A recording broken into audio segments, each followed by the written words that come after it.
వచ్చి బిజినెస్ ఆపేసి నీకు పట్టుకుంటా. నీ జాబ్ ఆపేసుకుంటావా? నీ జాబ్ ఆపేసుకుంటావా? ఏ ప్రాబ్లం వచ్చినా బాగుంది 20 రోజులు, బాగుంది 20 రోజులు ఏం చేస్తున్నావు? దర్శనం 30 రోజులు కనిపించడం కనిపించదు. మన బిజినెస్ లో సక్సెస్ ఎక్కడ రావాలి?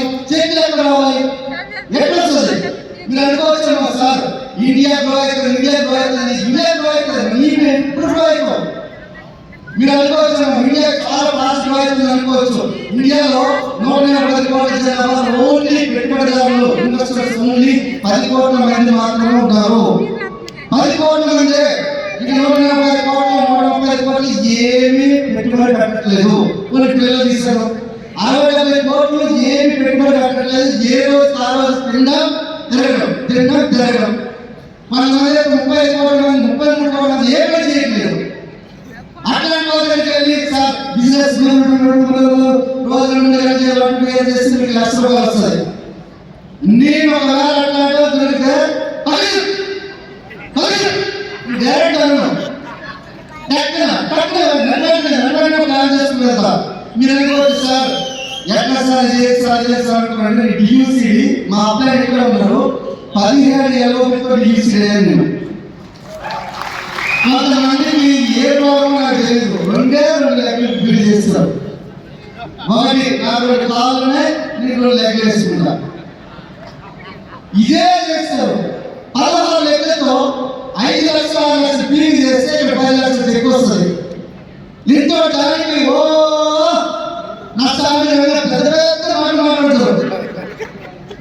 ఏమైనా నాకు తెలుసు నాటకానికి గీకి అది నాటకానికి గీకి కావాలన్నమాట. ఎవరో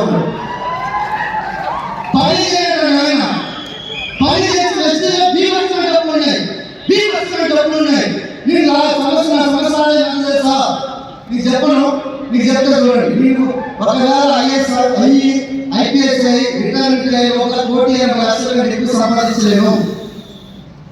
ఐఏఎస్ ఐపీఎస్ అయిపోయి ఒకవేళ నా దశ తిరిగి మన కేకే సింగ్స్ లేక నేను ఐపీఎస్ ఐఏఎస్ అయిపోయి నేను రిటైర్మెంట్ అయిపోయిన తర్వాత 60 సంవత్సరాల తర్వాత ఇక్కడ కొద్దిగా నాకు కొద్దిగా అప్పుడప్పుడు కొన్ని చర్మం ఈ టైం వచ్చేసరికి 1,20 లక్షలు సంపాదిస్తా. అది కూడా నేను పెట్టి పుట్టడం కాదు, నాకు తెలిసి ఒక మహా ఎగ్గినా చేస్తుండాలి ఐఏఎస్ ఐపీఎస్ కావాలంటే. కానీ నీ రిటైర్మెంట్ లోపల వచ్చే 1,20 లక్షలు నా సంవత్సరాలు వచ్చి 2,40 లక్షలు కూడా ఇంకా ఏమోస్తున్నారు నాయన. మీరు ఏమోస్తున్నారు? ఎస్టీగా డబ్బులు లేవా? మన యాక్టివిటీ ఎందుకు ప్రాబ్లం? బాగా ప్రతిసారి చెప్తాను ఇప్పుడు ప్లాన్ చెప్పడానికి ప్లాన్ చెప్పమంటే నేను డాన్స్ చేస్తా ప్రతిరోజు ప్లాన్ ఏముంది పెద్ద సీక్రెట్ లేదు. మీరు ఒక పెద్ద చదువుకోవాలనుకో మీకు నాలెడ్జ్ పుస్తకాలతో పుస్తకం వాడాలి. గవర్నమెంట్ జాబ్ కావాలంటే పుస్తకాలతో పుస్తకం వాడాలి. మీకు 16-18 గంటలు చదివితే నాకు ఉద్యోగం వచ్చి గవర్నమెంట్ జాబ్ 14 సంవత్సరాలు చేసిన ఏమీ లేదు. లాస్ట్ 2 లక్షలు అప్పు కావాలని ఎవరో కాలు పట్టుకోవాలి బయట అడగదు కదా.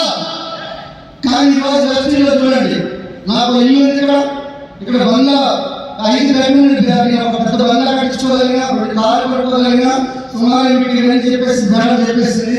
విలేజ్ హోమ్ ఆల్రెడీ కన్స్ట్రక్షన్ 3 నెలలు అవుతుంది. ఇప్పుడు వీకెండ్ హోమ్ కూడా ఆల్రెడీ ప్లాన్ చేస్తున్నా. 1 లక్ష దాటిన వాళ్ళకి మాత్రమే చేస్తా. ఎందుకంటే స్విమ్మింగ్ పూల్ స్నానం చేయాలంటే ఖచ్చితంగా మళ్ళీ జాబ్ ఉండాలి. అట్లాంటి వాళ్ళు కూడా 26 మంది ఉన్నారు. 26 లక్షల రూపాయలు 26 మంది ప్రయత్నం చేయగలరు. వాళ్ళకి ప్రయత్నం చేయాలంటే మామూలు ఉండేది కాదు. కింద మాకు కింద ఇచ్చి ఇట్లా ఒక్కొక్కసారి అనిపించేది మరి